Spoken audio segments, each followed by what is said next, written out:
All right, there we go. Okay, so hello to the people watching this. This is another Paradigm Shift Radio after party, and of course, we're going to continue some of the conversation. And tonight's episode was the Guru O Guru game. Not necessarily what we have to be doing here tonight.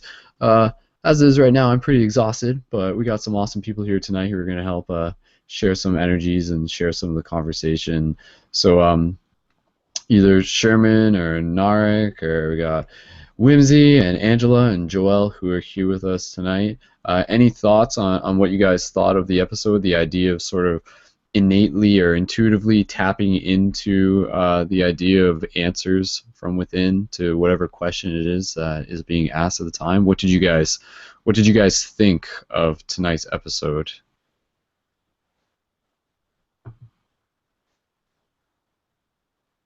Everyone's muted but me. What did I think of tonight's episode? Oh, you're asking me? Oh, I didn't know that. Oh, yeah, I thought it was lovely. A beautiful opportunity for growth and constant education. I, What did you I, guys think? Go ahead, Jeremy. part of, I'm sorry. A part of me, I guess, kind of all thought everyone was gonna unmute themselves at once, but Yeah. I guess I'd said before, but I'll say again. I wasn't actually able to make it to the radio show, but through Bonnie, I have played the game before, Yeah. and just what I got from the game and what I really enjoy is that we tend to forget that as much as we try to seek the answers outwardly and search for the answers outwardly, that those answers all lie within us. And it's so much easier, I feel like, to be reminded of that when you are the guru because you have all the answers. There's not, you can't not give a correct answer because you're the guru. So Mhm.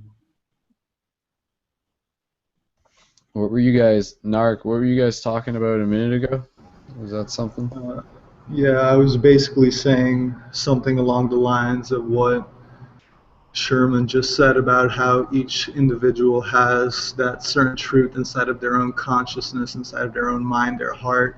And when each person steps into that role of transmitting that truth in their own filtered subjective perspective, it makes it a lot more relatable and attainable because you can start to, in a sense, attribute some of the answers that are given to the experiences you have yourself. And that way it sort of facilitates an easier, how do I articulate it, uh, sorry, I just stopped. What I'm trying to say is it makes it somewhat easier to be able to see the truth inside of you when it's shining through someone else at the same time as you're listening. So that's the best way I can really put it, I guess.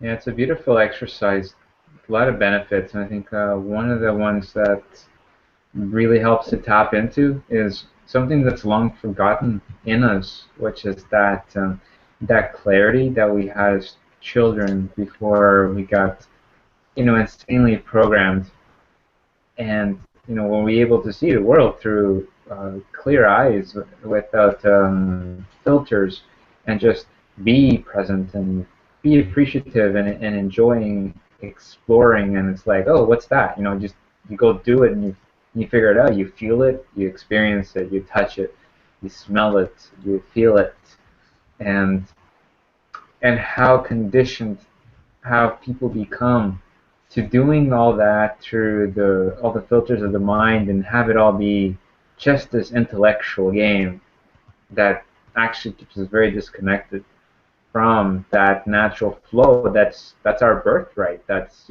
part of our human blueprint. So it's a really nice exercise to get us to connect to that again, to remember that within us, and to make us feel confident and competent at returning to that flow. And do you think that we can get even better at tuning into that flow with like certain techniques or habits or something like that?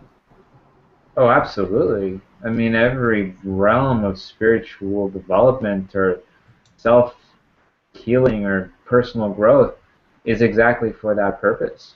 Well, in its most benevolent form, some things are a bit ego-driven depending where you go. But in general, if you're really doing, the whole soul-searching thing and growing and progressing in life, any practice, any ritual, whatever we take on, be it meditation, sport, any activity that we allow ourselves to be creative in, it gives us an opportunity to do that.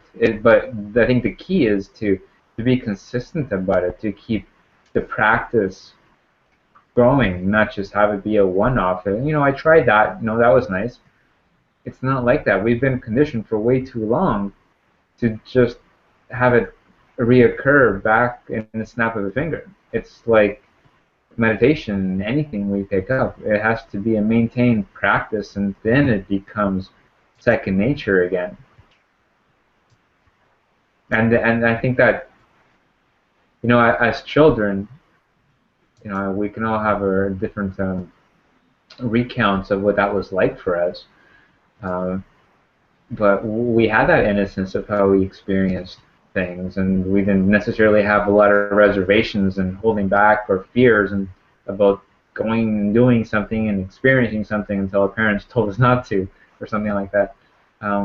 But because we've been able to now integrate the mind, I think that it can take on a more evolved form for sure, because we have our access to our imagination, but we can also have a more deeper intent with it, so that we're not just stopping and looking at every shiny thing that catches our attention, but we can actually focus to creating something more specific. We might have a goal, something we want to accomplish or see in our lives or in the world or just in our community, and I think that we can, with mind on board, not driving us, but as our aid and our tool, we can really manifest a lot of wonderful things for in our lives and with each other to enrich our lives.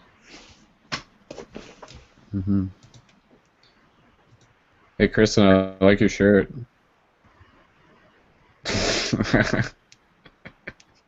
Cool.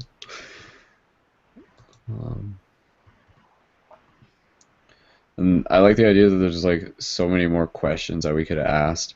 It was interesting when we were doing it at the Paradigm Shift London meeting. There were some questions that were like more like personal to the individual people. People were like asking other people to be like, what was the most like beneficial lesson that you've been through, or what was like the hardest lesson you've been through, or something like that. Like some stuff, it was like really personal. It was really interesting. I think that's actually the natural evolution of what a game like this would bring out.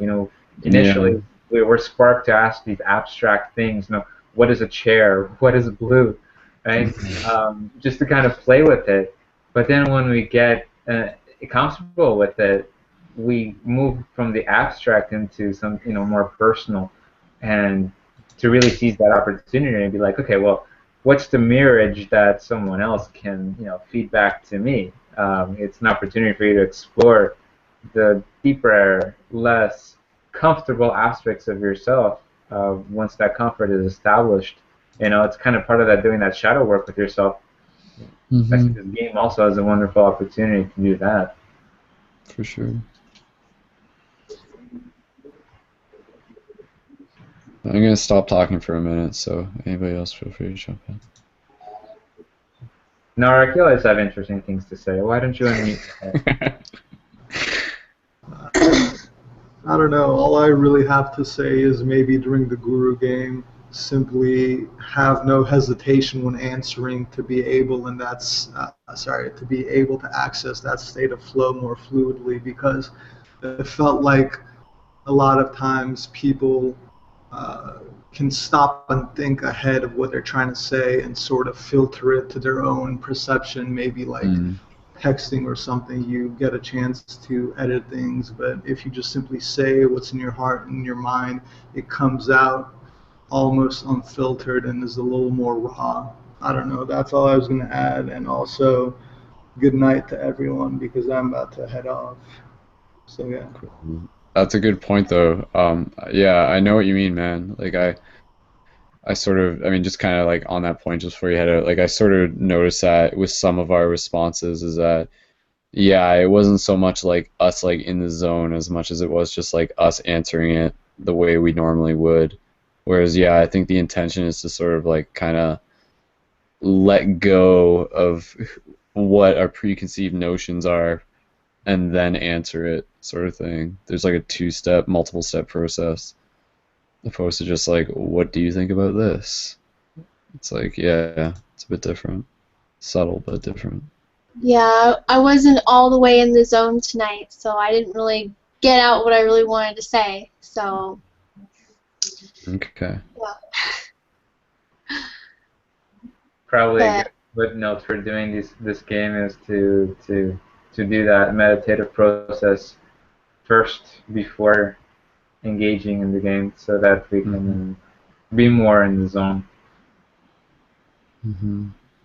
yeah.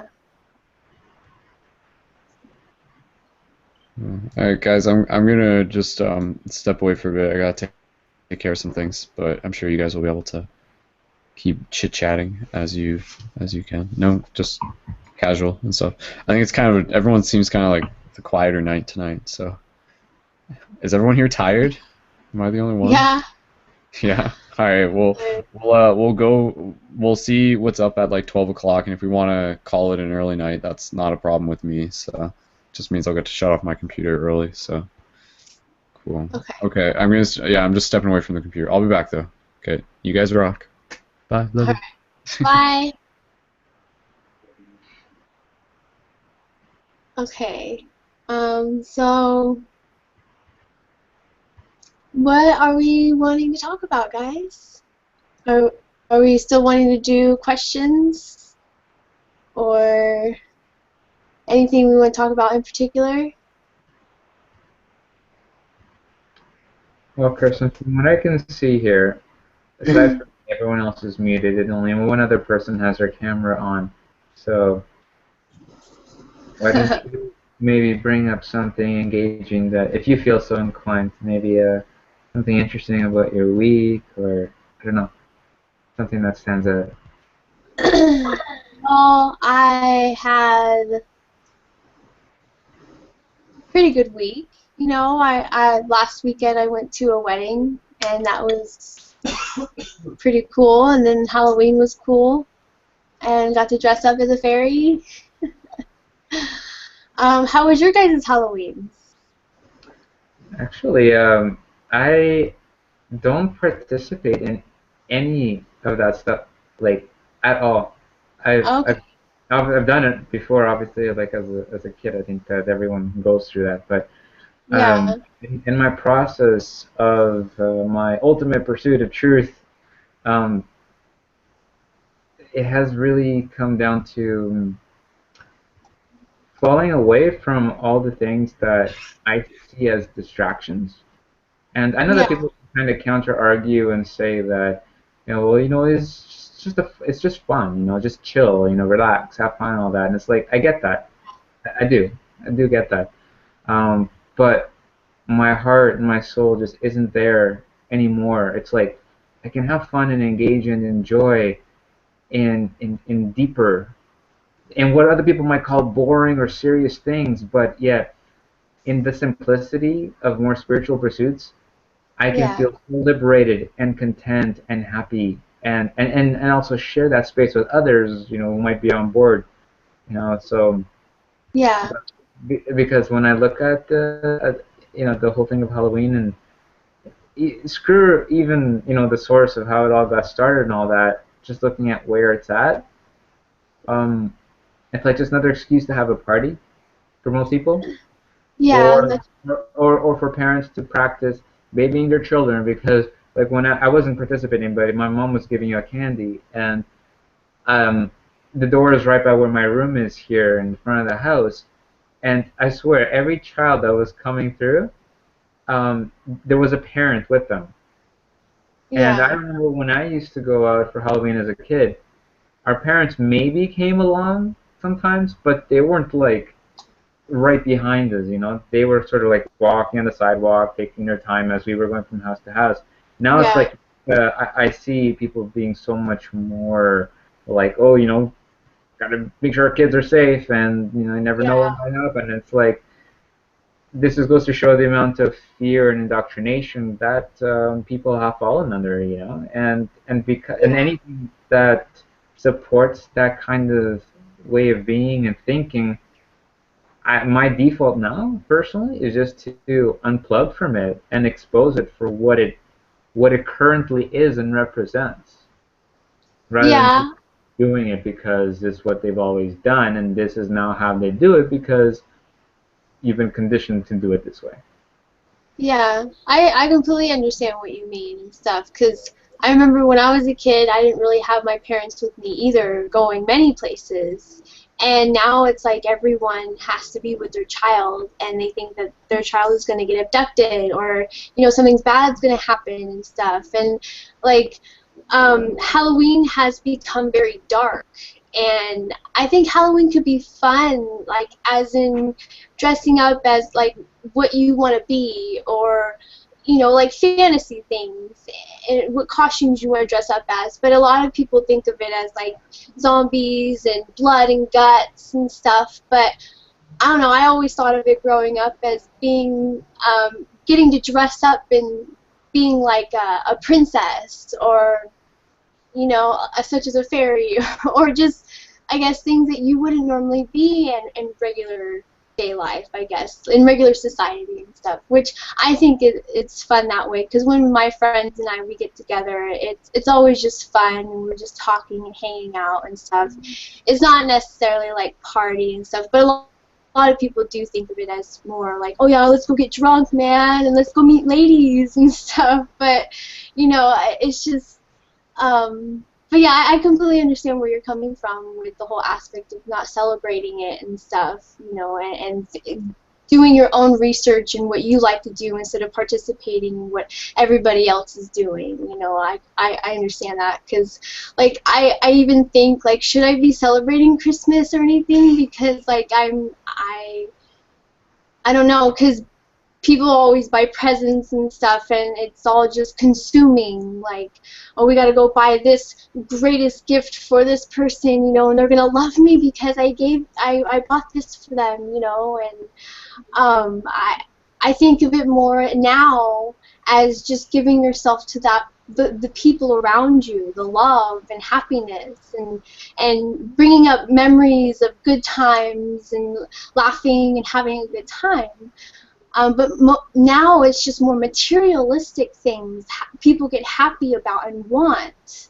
And I don't think it should be that way. It should be where we all share each other's company and the food and the land around us and stuff, instead of destroying it with the materialistic things. So, yeah. I kind of just see that this continuum, and let me elaborate. Let's take something like Christmas. In its perhaps more truly traditional sense, kind of resembles that people coming together and enjoying just being in each other's company without any of normal chaos and whatever, and it's like just family time and just sharing gratitude and expression and whatever, and then there was this shift into the more superficiality of it, almost like a more denser expression of what that holiday originally meant.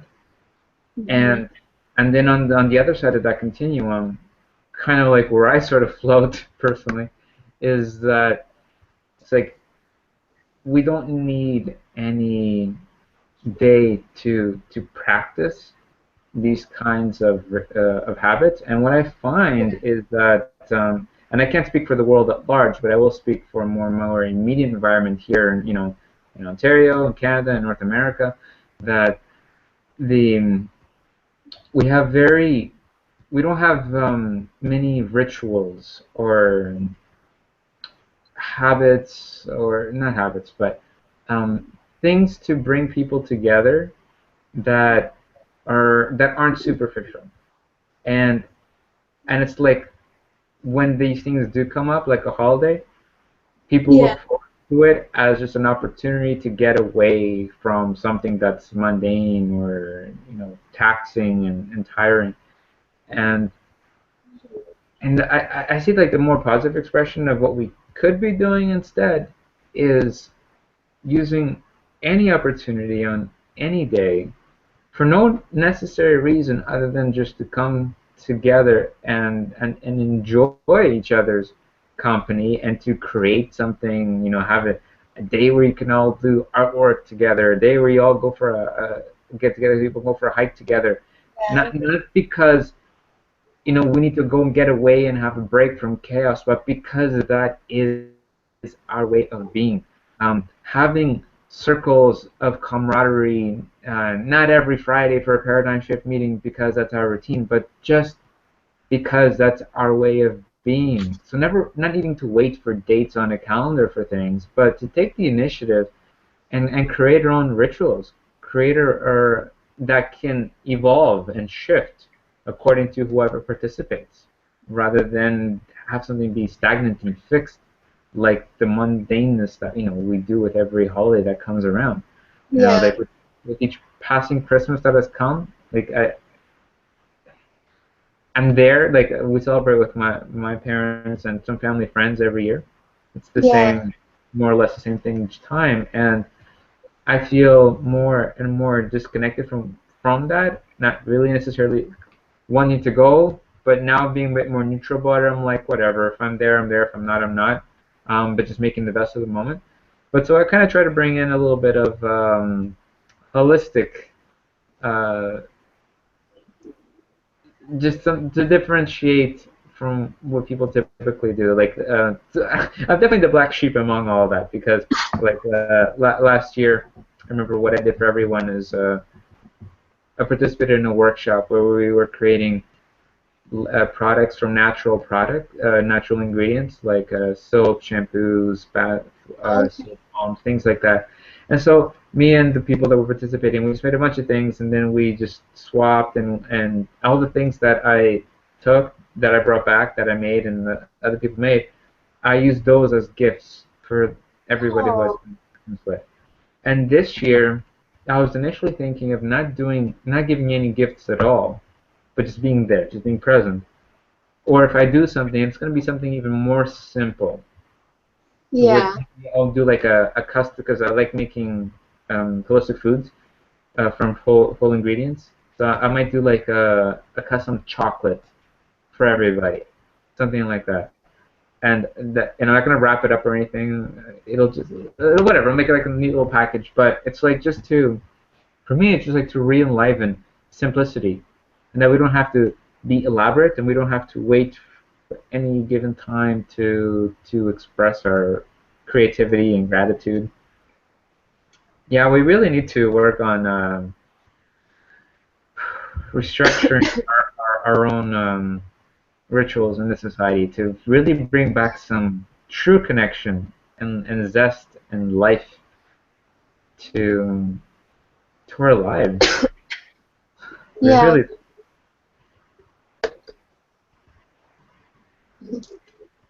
yeah, good call. Yeah. So I'm thirsty over here. Me too. It's been a hot day here, which is surprising considering having like -2 degrees, and today it felt like it was 15 outside or 20s. Our weather is really quite fun. Oh. Where are Wow. Yeah. Huh? where are you again? I'm in Ontario, in Canada.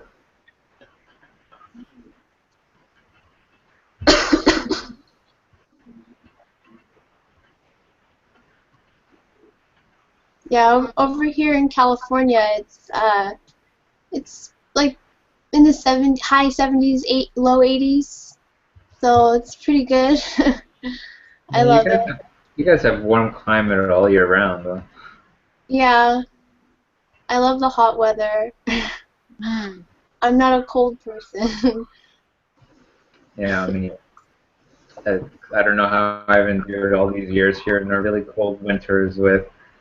I think that the largest pile of snow in our front driveway that we've had was like, if not last year, the year before, where I swear after all the snow we piled on, that people were piling on onto the grass to clear the driveways, easily over 2 meters over the season.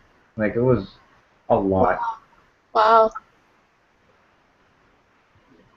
Yeah, I go to the snow, but I don't know if I could live in it.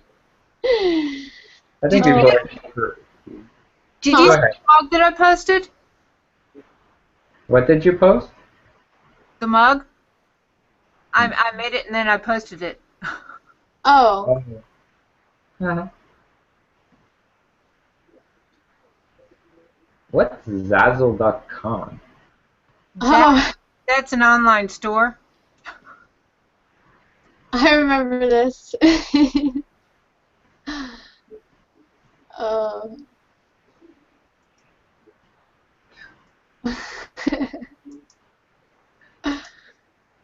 I like the one with in this. I'm in the seat.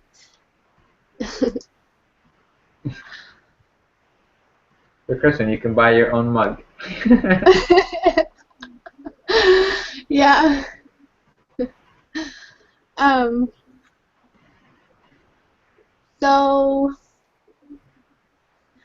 Okay. Well, I had a few other questions I had here for when we were doing the guru. Um. So, what is the universe to Afraid that you? if they see horrors, they might start to see scary things too. Sure. But before you watch the rest of this video, ask Sorry, yourself I'll be honestly, back in a sec. why might I Oh, What was that? I don't know. It's something on his computer. But did Okay, anyone else? sorry about that. Oh, okay. Yeah, well, you can try playing again, but I think we should really take a moment to actually, you know, visualize a clear channel from, our crown above and grounding from our feet down, Okay. and just to connect to our breath and enter into a state of allowance. But that's important. Otherwise, we start to speak from our brain. Yeah.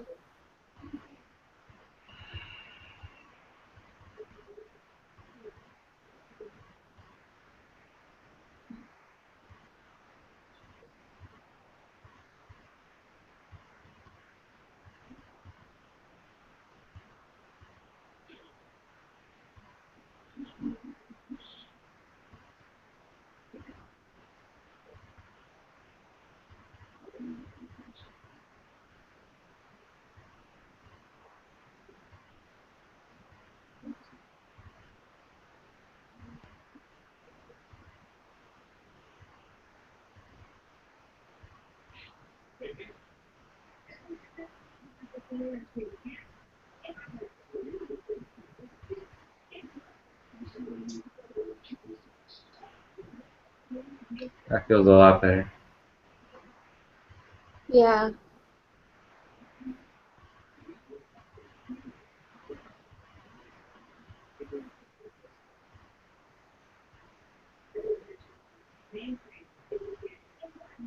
Anybody listening who wishes to participate?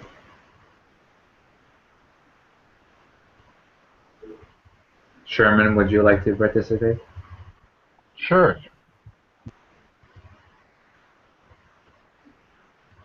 All right, so Sherman's going to be a guru for you, Kristen. Okay.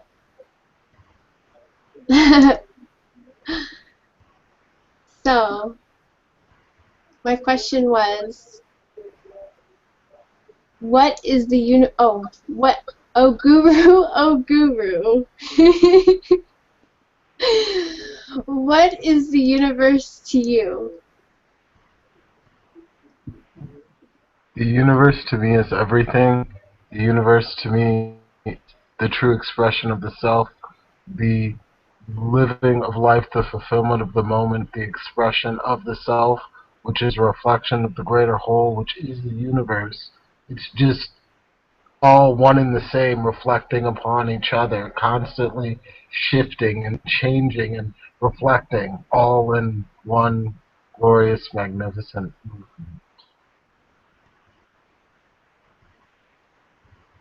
That was nice. That was nice. Hmm. Did anyone else want to answer that? Or ask a question? You can direct your question to whoever you want, and if they don't answer, then ask someone else. How's that? Okay.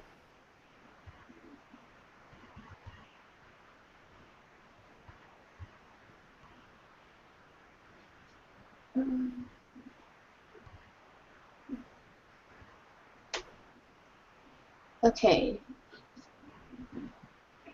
I'm thinking.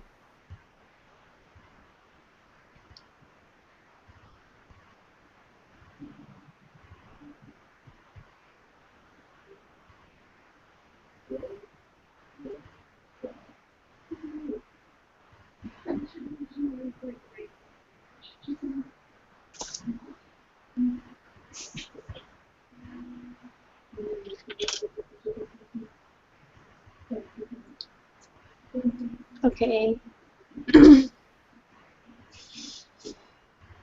It's okay, Joelle. What is dreaming to you?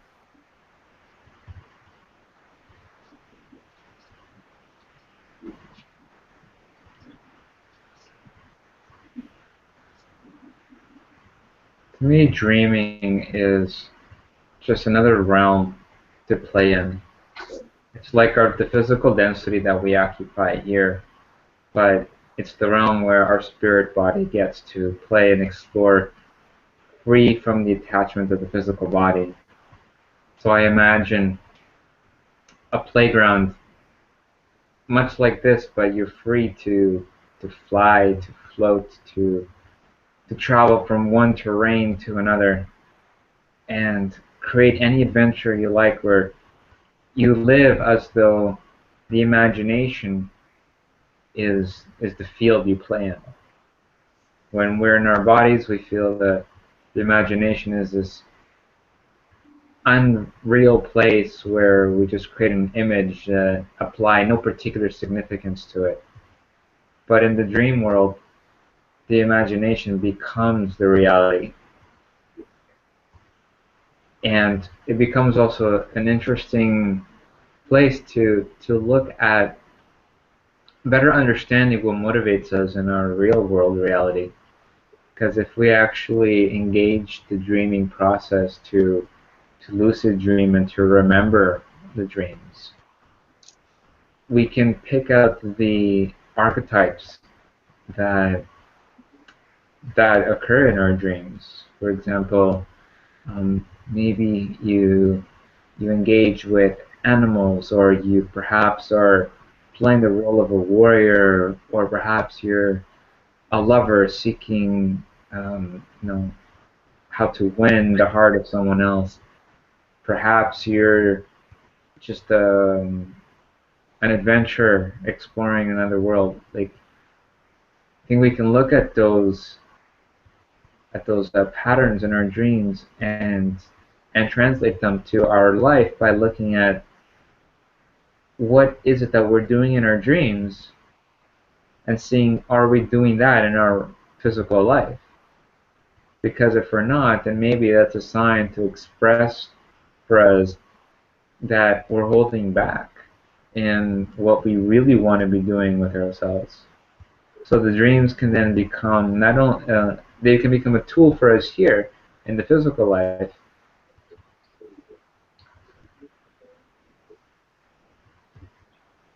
No, I had more. That's connected. That was awesome. I really connected with that. Of course, and there's also the idea of dreams that we use in terms of goals, things that we want to, accomplish in life, someday down the road, an ambition, a reason for living. There's also that. Um, Maybe that's like a merger of what we experience in that dream world. When we're dreaming, that we don't realize in our lives. It's like the dream speaking to us in our conscious states. And then that's maybe where we get the inspiration for what we call our dreams that we represent in terms of goals that we create for ourselves in life. Yeah, that was awesome. Good job. I've been engaging more with my dreams actually since I started urine therapy. So it's been more engaging, and I've enjoyed them more, not taking them for granted. I don't know who it was I heard say this, but that if you're not, actually I think it was probably Brendan, but if you're not engaging with your dreams, then you're really only living half a life, or 2/3 of a life, depending on how long you sleep. Yeah.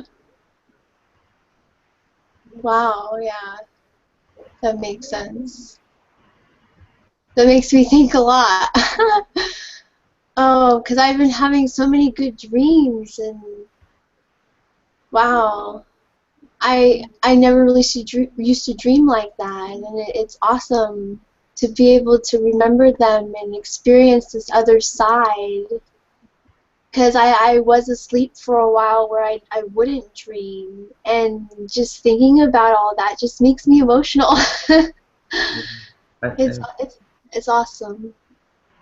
and it's funny you say that because until more recently also, I was never really having sort of a connection or awareness with my dream state. And when I look back, I kind of see that there was this kind of disconnect between between me and my heart. Really, it's like trying so hard to figure out, kind of where I am in life and where I'm going and what's driving me forward. And it's like I was looking a lot outside of myself for that information. And so any going to the having that information come through in the dreams, it's like I was so disconnected for a while that I wasn't even connecting on that level. And now that I'm developing more an appreciation for going, really just slowing down and stop getting as distracted as I was by all the stuff going on outside, and even just Yeah, researching from reading books or watching videos or interviews and radio shows or whatever the case may be. Um, just to really appreciate coming back to what's the innate intelligence available to me if I engage that, and it's like switching gears more that way. I think has been a part of me being more attentive to what's happening in the unconscious state. yeah, yeah. Oh, I just have to sit for a minute and just take that all in. Yeah. I just wanted to hop on that if possible. Joel, that really resonated with me because I don't remember my dreams. There'll be very, very, very few that I actually remember, but generally I fall asleep, I wake up, So that's what you just said. Actually, it really spoke to me. That was fantastic. Thank you. Oh, and how about this, Sherman? And just something else just kind of came to me all of a sudden. I realized that when I was feeling very disconnected, I was also feeling very burdened and overtaxed, like stressed, and for whatever reasons. Um, in my case, it wasn't maybe so much because I was doing so much in the external world. Sometimes I was, but honestly, like I'm in a period right now where I'm actually able to not need to do a lot, and I'm able to have time to myself. But I was in a period where I was creating stress for myself, um, thinking like, wow, maybe I should be being more productive rather than just being here with me, downplaying the value of that. But anyways, that was just sort of the case for me. The cornerstone of this is stress. If we're too bombarded with stress, it's like when we're going to sleep, we're just so exhausted from body and mind, like our brains are tired, our bodies are tired, that we're just sleeping to really just to regenerate. Like there's no energy to actually connect to anything deeper other than just to regenerate. And so maybe look at that, like how stressed have you been, or how stressed are you during periods where you have no recollection of your dreams at all?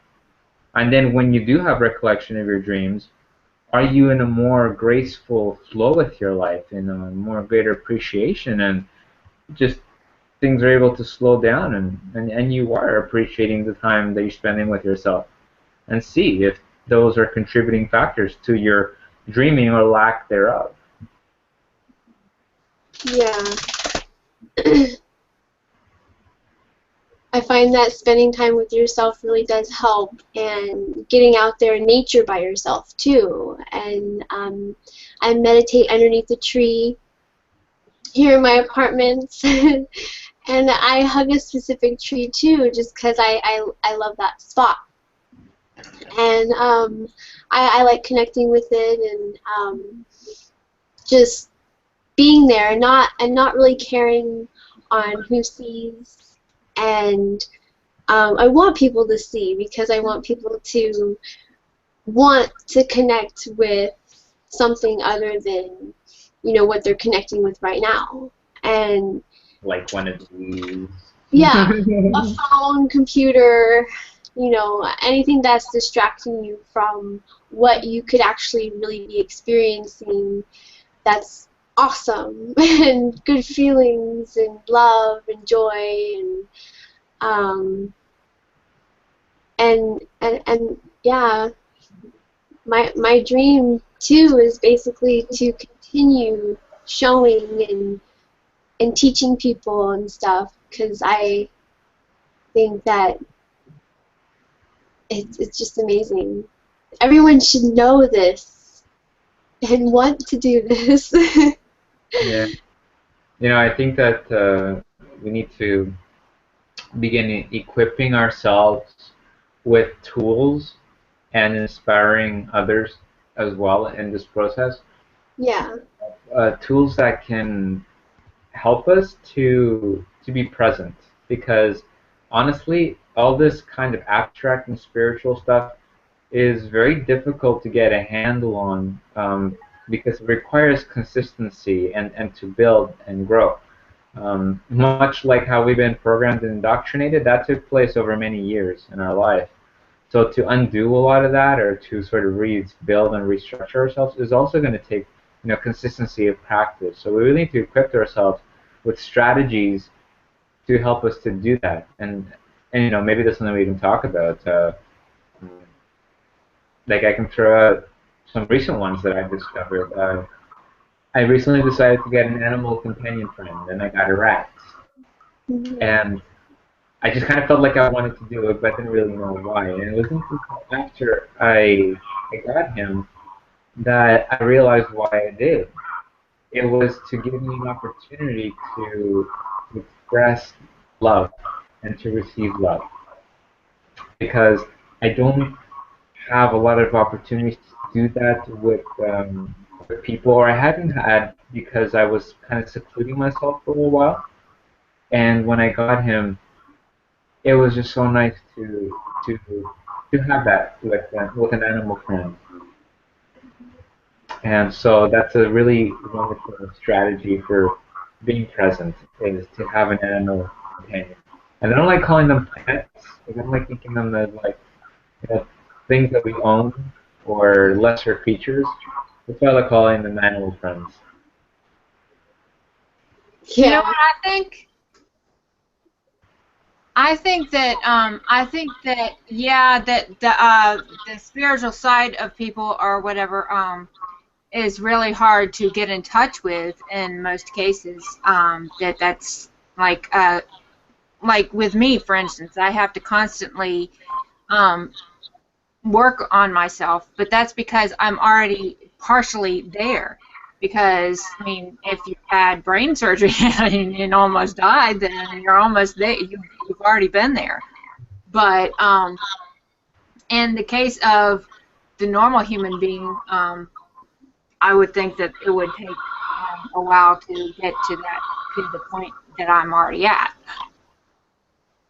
But so yeah, yeah, I agree with you.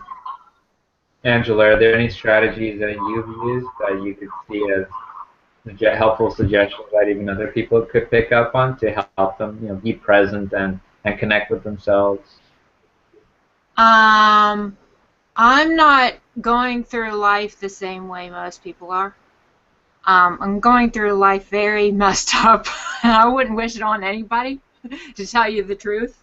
The way that I'm going through life is very, very hard. I need to meditate every single morning and every single night and everything like that, just to try to get through the day. Do you find that it comes easy to you to enter into a meditative state? I find that when I used to, I haven't been painting every day, but my painting would be like when I would be painting, it would be like I'd be in a meditative state, because I would forget all my pain and everything like that, and I really wouldn't be there. I wouldn't be able to keep track of time. I wouldn't even get hungry, which is freaking weird. But that would come naturally to me. That would definitely come naturally to me. That comes naturally to me now for some reason. But I just, due to my physical health, I can't put myself in that situation all the time. But that's just because my physical health. I imagine that there are a lot of people, I mean, they may not be tuning in right now, but a lot of people out in the world that have, physical challenges in some way that makes life a lot harder for them. So in a way, they're no different from anyone else, just because their challenges are, a bit more apparent. A lot of other people, in fact, I'd probably say most people, have a lot of physical, not to say physical, but have a lot of barriers to connecting with themselves, because maybe it's not so much their body that is dealing with some kind of hindrance, but it's because they're so caught in the mental chatter and the distractions that appeal to their ego, that can be equally difficult to enable people to connect with themselves and to understand who they are, But then, yeah, like just the same, people who, there are many, I mean, I work part-time at a group home for persons with disabilities, and, unfortunately, I've been there for 8 years, so I have a really intimate observation of how kind of, I hate to say it, but far gone they are. I couldn't see any of them, given their cognitive delays, being able to even kind of wrap themselves around the concept of connecting with themselves. However, having said that, there, for people who do have physical challenges, but not coupled with a cognitive or mental delay, you know, they still need these strategies as well, if they, or could benefit from this, if they decided to choose living in a more spiritual path and knowing themselves better and being more proactive and constructive in their life, having more aspiration and motivation. Yeah, I definitely would agree with that, and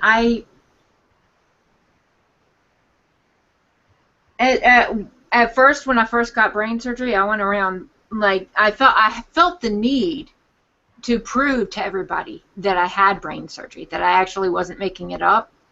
So I went around showing everybody my scar, and I'd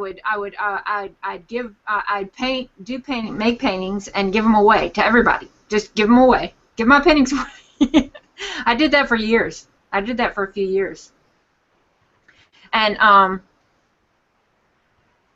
eventually I started getting better, but it took years for me to get to the point that I am now. So I don't know. But each case, as far as disabilities go, is totally different, which I'm sure that you know if you work with people with disabilities. Yeah. Each case is totally different. Some may be able to cope with certain things, and some may not, and everything like that. Yeah, and I observed each person has their own unique set of emotional turmoils, and so there's a consistency in that they all get wrapped up around emotional turmoils, and then there's a difference in that all those turmoils are different for everyone. And what kind of binds it all together is that for each person that I'd engage with, it comes to understanding the language that they use. So having to be a good listener, practice being a good listener, and acknowledging them. Yeah, it's like these people feel a need to be acknowledged. So it kind of starts there. But going beyond that, and this is where it gets tricky. It helps when you build a rapport with a person. When you don't have that rapport, this is a lot more difficult. But it's kind of widening that door of communication. Now that you have a bit of a handle on how that person communicates, um, now we can sort of challenge them in a positive way, kind of expanding that so that rather than them just reacting to situations or not doing things because of their how they set themselves back based on their emotional traumas, um, and just kind of inspire them and encourage them to say, go try this out. I'll be here if you need me, but you don't need me to hold your hand, kind of thing, and being able to communicate that in a loving way to people using the language that they understand. And some of these people don't actually use verbal language either. Um, Thinking back, there was an individual at the group home that I worked at who didn't use words at all. And he actually passed away after he was transferred to another home. And after that, I took for granted what he brought to our home because he was very different from everyone else because he didn't use words. And seemingly he was very much more delayed in his development. And after he passed, I thought about all the opportunities that he gave everyone to practice patience and presence, because when the only time that he really like you could see that he was expressing joy was when you were present with him and smiling with him and maybe like holding his hand or going for a walk and he would come to like embrace you like holding your hand or something like that, and that's something that the agency would discourage because it's supposed to be like no contact, no hands-on kind of thing. Yet it was those subtleties that brought out smiles in him. And thinking back, the person I am now, which I was not when he was in the home, I would have responded completely different to him because now I have an understanding and an appreciation of how he communicated. And that's something I didn't have then. And this was a person with very significant disability. He had like Down syndrome is a missing chromosome. I forget the name of this syndrome. It's even more rare, but it's an extra chromosome in the DNA. So, yeah, anyway, that just kind of came to mind. So, yeah, I shared. Well, that's interesting actually because I mean I feel strange talking about this so much, but that's interesting because right after I had brain surgery, that's kind of the way that I was. Now I would verbally communicate for a while there, but it wasn't as much, and I would I would speak strangely. I would have a weird way of speaking, and I would stutter a lot. But Yeah, sorry, go ahead. I thought you were done. But I did get better, so because now I can hold a conversation. I do like repeat myself a lot. So, I mean, I'm not so stupid that I don't realize that. But I'm much, much, much better. I'm much better. Yeah, this gentleman that I was referring to, he also like he made vocalizations, but it wasn't words. You could maybe make repetitive sounds like meh, meh, meh, meh, meh, meh, meh. Things that anyone else would just find utterly annoying, and be just wanting to, tell him to stop and shut up and things like that.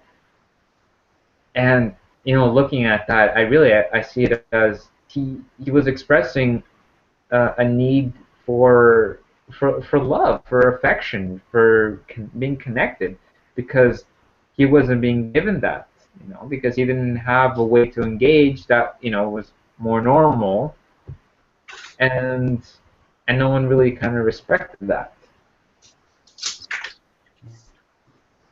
So he did what he could with what he had, and gave anyone who supported him or engaged with him an opportunity to, as I said before, practice patience and understanding and genuine affection. So, everyone who is where they're at is not there by chance or for some arbitrary reason. Like it serves a purpose. And the people who benefit most from that is going to be the people more immediately in your life, whether they're family, support worker perhaps, or friends, animals. Usually animals are the ones doing that for us though.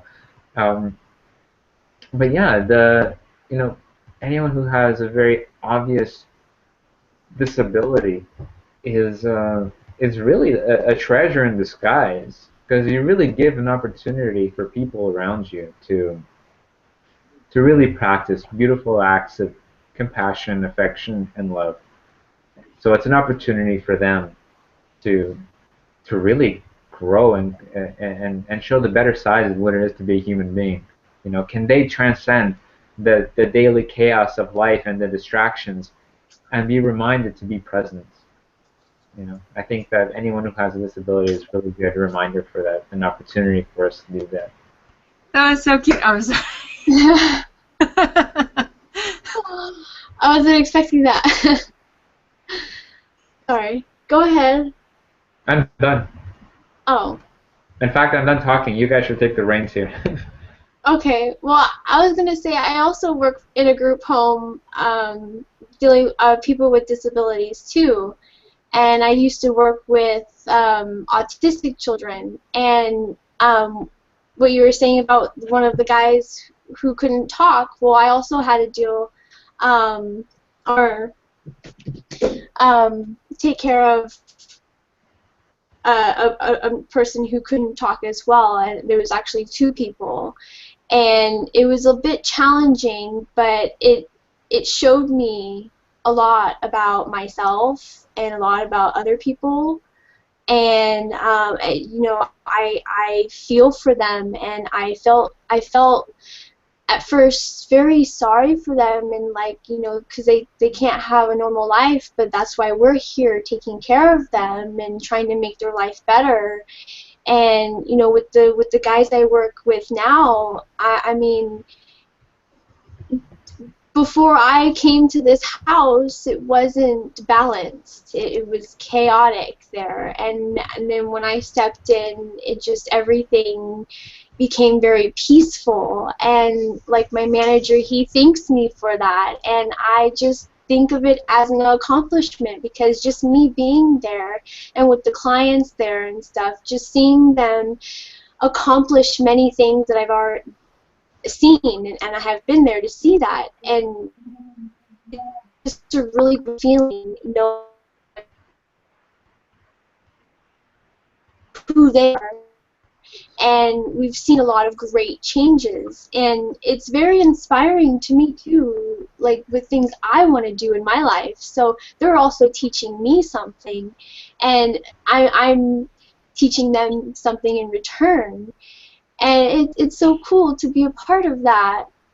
And I mean, there's many things I've learned from this job. I've learned patience, how to talk with certain type of people, and just even talk to somebody face to face, because I was not really one to talk in public in front of a big crowd and stuff. And you know, I've kind of gotten a little bit over that fear, and still a little bit, but I'm getting better. And just a lot of the guys I deal with, or not, I shouldn't say deal with, I mean take, like, I care for. um, they they're just amazing. And I'm not, a lot of people that come in and out of this workspace seem not to, like, really realize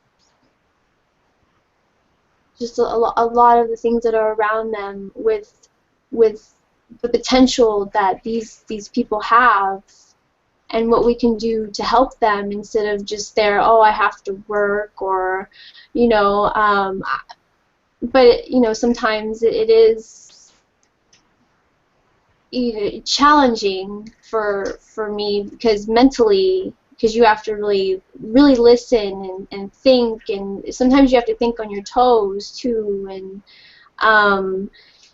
but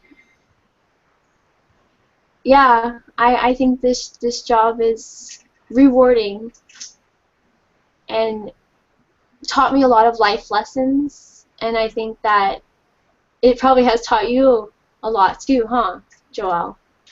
Yeah, this kind of work definitely has probably one of the biggest turnovers of any job. I see people come and go all the time, like a lot, and that's so there's really very little consistency in the lives of these people when they don't have family, and what would be the constant supports in their life, being their support staff, are constantly in flux, so that can't be easy on them.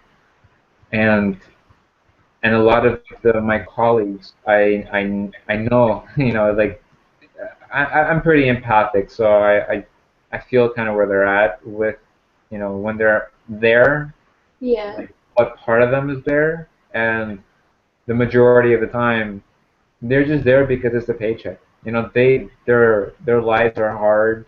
They're looking to, put food on the table, to clothe their children, and also to engage with the newest distractions and the phones and the shows and all that. So they're really plugged in. They're really plugged into the matrix, and a lot of them I also find are very religious, very very religious, which Yeah. surprised me at first actually.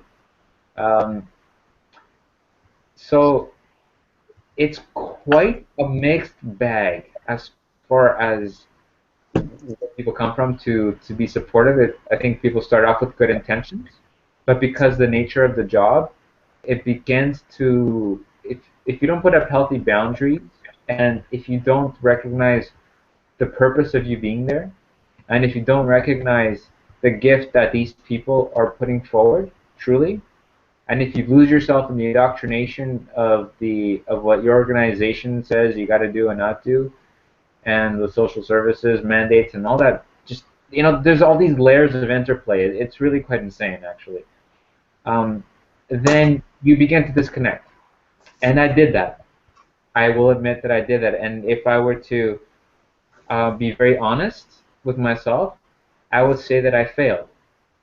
I, I really did fail at this, because when I would go into there majority of the time, there was so much chaos that I didn't want to deal with it anymore. But Yeah. being as into the matrix as I was like, I got to be here. This is my job. This is what's keeping things in motion for me. But when I was there, I just wanted to get out. And Yeah. that's when I realized that I needed to get out. And 3 years ago I did. I quit full time and I went to part time. And Oh. after that, I dropped even to just 1 day a week. And after that, I dropped down to even it being an overnight shift where they're sleeping and I'm just there in case, anything happens. Because it was just so draining on my soul. And aside from that, having the understanding that I have now, because I wasn't pursuing a spiritual path at all back then, Yeah. The opportunity was there for me to engage with that side of me, but I completely failed. I failed them and I failed myself. So I'm going to be quite candid about that. And I think that a lot that this whole industry, from what I've observed at large, is we're failing them and we're failing ourselves. Yeah. Personally, I don't think any of you guys fail. I think personally, as a patient, I never worked there. Personally, as a patient, every single face that I saw, every single nurse, every single person that smiled and helped me meant something to me and helped me. And if you were there and you were helping people, whether or not it was, with whether or not you could stay there all of the time, or whether or not it wasn't good for you or something happened or anything like that, I don't think that you failed. I think that you probably helped a lot of people and you probably just didn't see it. That's what I think. Maybe. I suppose in retrospect, I'd look at it as like the person I am now versus the person I was then. That I could have done so much more if I had only been more connected with myself then. But even now, in present time, I still find myself feeling like, even though I'm only there 1 day a week, you know, I feel like I don't want to be there anymore. But I think it's for different reasons now. Now it's not so much about the opportunities that job provided. I've kind of taken my learning on a different level, which has a lot to do with unplugging from the structures of society and the indoctrination. So it's kind of a whole different playing field. So it's different reasons now, but all the same, thank you. I appreciate that.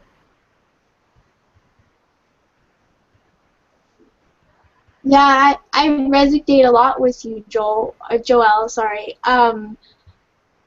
With what you were saying about being disconnected. For a while at the other house I worked at before the one I'm at now, I just was chaotic, like everything around me, and I couldn't handle it anymore. I was getting ready to just quit because. So I decided to go. Broke You up, like, know. Kristen, you completely broke up there. Can you say that again? Oh, what spot did I stop at? All of it. At least on my end. Oh, okay. Well, I was saying that I really resonate with what you said about feeling disconnected. I felt really disconnected in my job as well, the house I used to work at, and now the one I work at now, it's a lot better for me. It's peaceful, and for a while at the other house, I felt like I wanted to quit, and I didn't know really what I was supposed to do here, and then after I asked for a new position and told them like kind of what I was going through, I actually got the spot that I wanted. So I now feel more at peace with everything, with myself and the people I'm helping and the environment that I'm in, and it's actually really, really nice. And now that I'm more spiritual, I kind of see how this whole transition.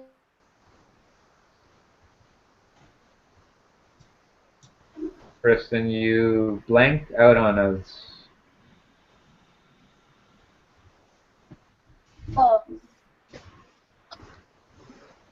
Kristen, can you hear us? Yeah. Okay, after you said the word transition, everything blanked out. Oh. Okay, sorry. I don't know what's going on with my computer. Trying to think back on. I don't know if this might be the case, but I often find that if you have an antivirus program that runs like a daily scan, it completely clogs everything. And then if I go and check my taskbar, I see that yeah, it's running, and that's why all this lag started. So I don't know if that might be happening to you. But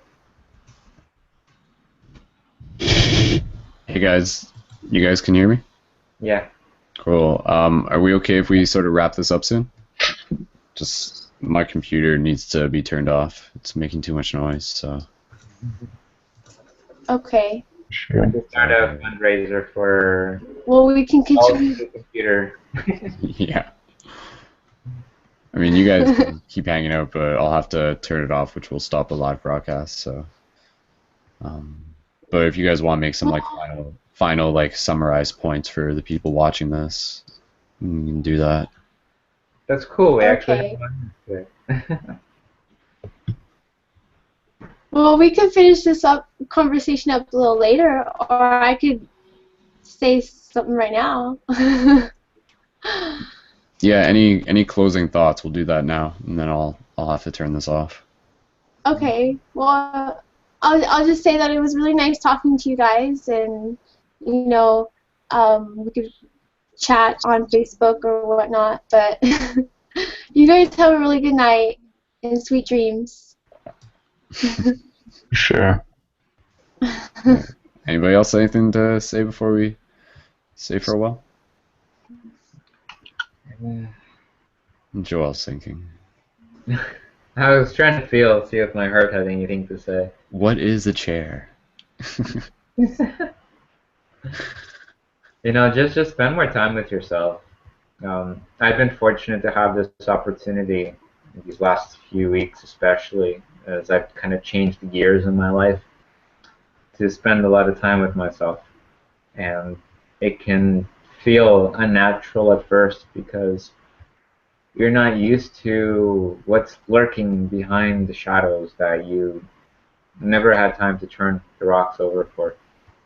But when you do and you commit to it, the process starts to become really rewarding because you really start seeing the world through a fresher perspective, and you start being more kind to yourself, to everyone, and there's a really beautiful peace to be found there. And I think this is so necessary for our species as a whole, moving forward to really create this paradigm shift.